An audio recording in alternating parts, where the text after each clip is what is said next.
Sorry. Thank you very much for the nice presentations. I would like to know if a patient has disseminated metastasis from a neuroendocrine tumor, and in basal, the patient is not a DOTA candidate for whatever reason. Do you suggest then in your consult to send this patient direct to chemo, or do you try 200 or 300 millicurie of MIBG? I will, if you can send the patient to a center with radioisotope therapy possibility, then I will recommend to try to cure him or treat him with sandostatin or lanreotide. Because now we have a data, you have seen the data which was presented this morning from Professor Arnold from Germany, and I think there are some good results, and that is something which should be done. And secondly, I will perform on him octreotide scintigraphy and FDG. And if you find a discrepancy between the accumulation, that means if you find a high FDG uptake in a place which is not producing or overexpressing somatostatin receptor, then I will give him a chemotherapy. Yeah. I don't think that iodine ME by G has a place in the therapy of neuroendocrine tumor, except in some kind of pheochromocytoma and maybe neuroblastoma. Let me take you up on that for just a moment. If I had shown my PowerPoint deck, you would have seen a set of scans in a patient with metastatic carcinoid where some of the liver mets were avid for octreotide and some were avid for MIBG, but not the same ones.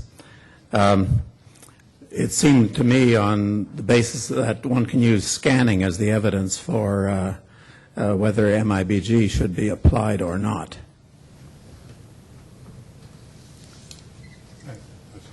No.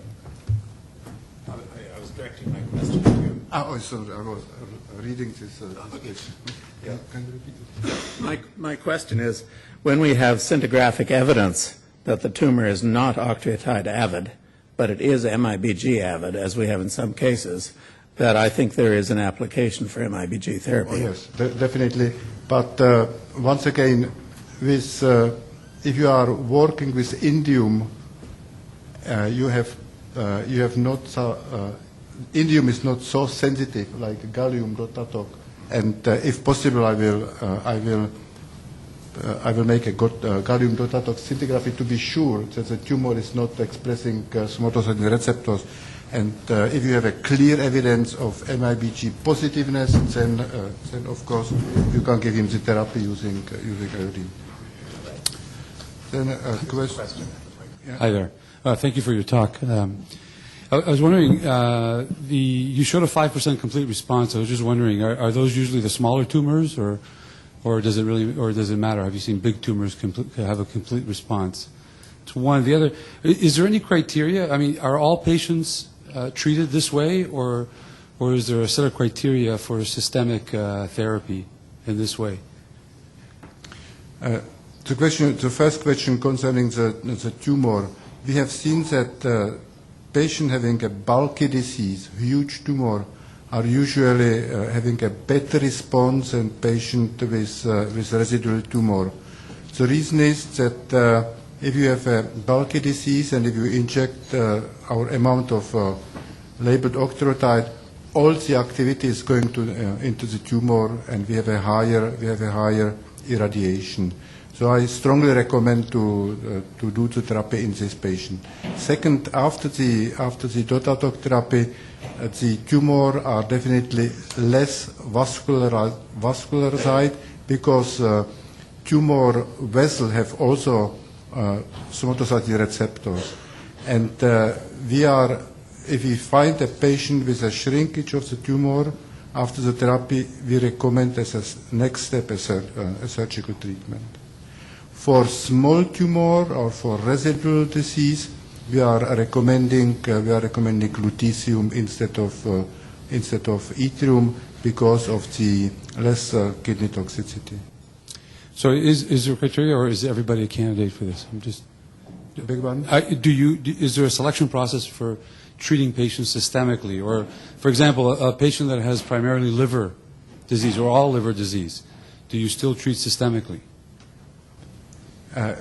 We are treating only systemic because we have seen at the beginning of this study we have injected the activity also into the artery, and we didn't find a higher uptake than if you inject it systemically. So we are only systemically. Yeah, the last thing is the 600 patients that you've analyzed already for survival, have you stratified them to staging or disease or type of neuroendocrine tumor? Or? Yes, but there are really data which I got last week, so it's very, very preliminary. We have now 7 students who are working on this analysis, and I hope we will have the data ready middle of the next year. But of course, we are certification. The certification is done. Yeah, thank you. Yes, I have a question. Is there a role for pseudoadjuvant treatment in patients that underwent cytoreductive surgery with minimal disease left or microscopic disease left with this treatment? This is my personal opinion. It is, but I will again not give the patient yttrium, but I will perform the therapy with lutetium. And the reason is because it will be the same policy like in patient with thyroid cancer. If you are treated patient with thyroid cancer, you are sure that the tumor is gone, but to be on the absolutely sure side, you are treating the patient with iodine. And 1 or 2 cycles with lutetium that didn't harm the patient and didn't provoke any side effects. So that will be.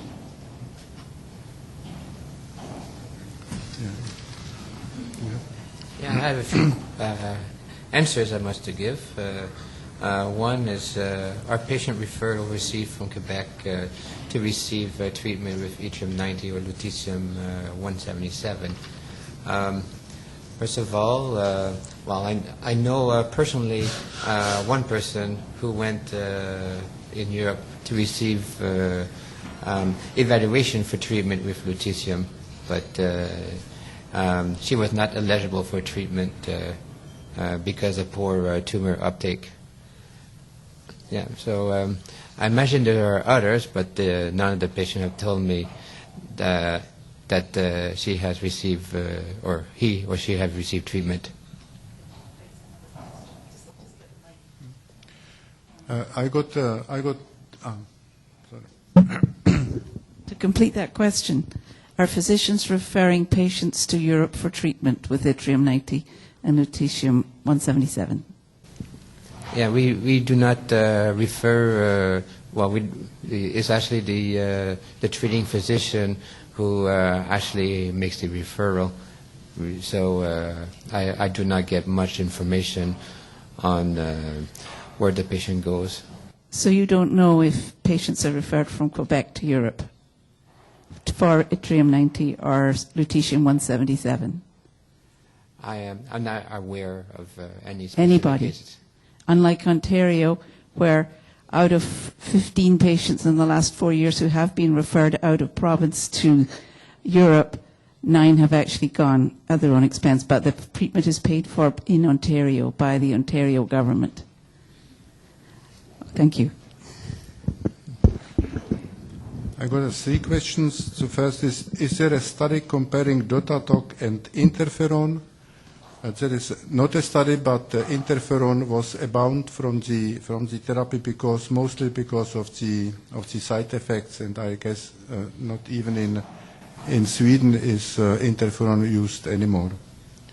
Then other question: why is Dotatoc not available in Canada if it seems to cure metastasis, and how does it work for reimbursement for recurrence of the metastasis? Well, I suppose I addressed some of that in my remarks. What we need to do to have these studies funded, whether diagnostic or therapeutic, is work through our provincial ministries of health, because it's the province that funds health care. So we're, you may have a way of working this in Quebec that's different than what we would have to do in Ontario or in other provinces. So I think you just have to keep some pressure on to find out how it should work. For us, there is no opportunity unless the province funds the measure. I'm just going to address two more questions. They're very similar. One is preparation for octreoscan. For diet, there's a tumor called insulinomas. Insulinomas is an entity where if you give octreotide, you could worsen hypoglycemia. Those patients, you need to be sure that the patient does not become hypoglycemic during the treatment. And in terms of medication, octreotide does inhibit somatostatin analog uptake. So the patient should be off that medication prior to the scan. But our patients are usually taking long-acting somatostatin analog. So how do you deal with this? Because you have treatments every month. So if you ask for an octreoscan while these patients are taking this, how do you deal with that? Well, how I deal with that is how long does the which preparation it is. If it's a long-acting, then they would have to stop for a much longer period of time. But there are instances that there's no other imaging modality that is as good. So we, despite that they're on octreoscan, we still have to determine if the patient does have disease, and we do octreoscan. We have the same problem with the therapy, and we recommend to stop the LAR for 6 weeks before, also the last injection 6 weeks before the therapy. And if the patient develops syndromes, which sometimes happen, we give them the short acting and stop the 48 hours before the therapy, which is good. Sorry, just a comment about the referral to Europe from Quebec. There are several patients who have been referred, successfully evaluated. In some cases, we've been successful in petitioning the RAMQ to pay for it. In some cases, they've gone at their own expense. So patients are being referred from Quebec for systemic radionuclide therapy. Well, that's good to know. Offhand, I wouldn't know. I have a last Dr. Mueller, Yeah. the question from the floor is actually, what is the cost for the treatment for a patient coming from North America? And the cost is all including is for one cycle it's the same in Canadian dollar, 9,000 Canadian dollar per one cycle, everything including the hospitalization, the therapy, and all these scans. And that meant twice 9,000. Well, thank you for that. I think I'm being signaled that we're out of time and that you need your coffee break. So we'll stand adjourned.